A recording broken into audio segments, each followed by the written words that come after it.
खबर शामिल करते हैं शहदादपुर सांगड़ से। हमारे नुमाइंदे उस्मान अली चौहान से। ग्राउंड आबाद होंगे तो अस्पताल वीरान होंगे। ऐसी सरगर्मियां नौजवानों को बेराहवी और मनफी सोच से दूर रखती हैं।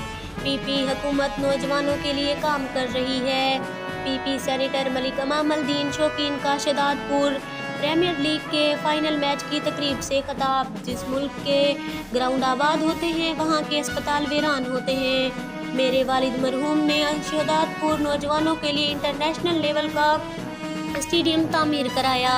MPA Sindh assembly Shahid Khan Tahim. Cricket में नौजवानों का टैलेंट देखकर हैरानी हुई। MPA Sindh assembly Faraz Dero. Shahdadpur stadium को मजीद तरक्की देने के लिए इक़दाम किए जा रहे हैं।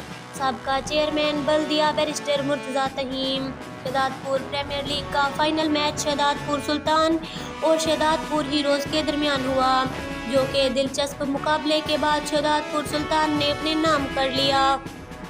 इस मौका पर AC Shahdadpur Javed Ahmed Dahri, administrator MC Liaquat Kulhoro, Fayaz Zardari, समाजी रहनुमा सैयद इरशाद जफर बुखारी, फहद खान ओसान, जुल्फ़कार अली जरदारी, सैयद मीरा शहाब, नूर अली लाखो, असरार अहमद खासकिली और जाम पुनहल खान भी मौजूद थे। विनर टीम को 50,000 जबकि रनर टीम को 25,000 रुपये इनाम दिया गया।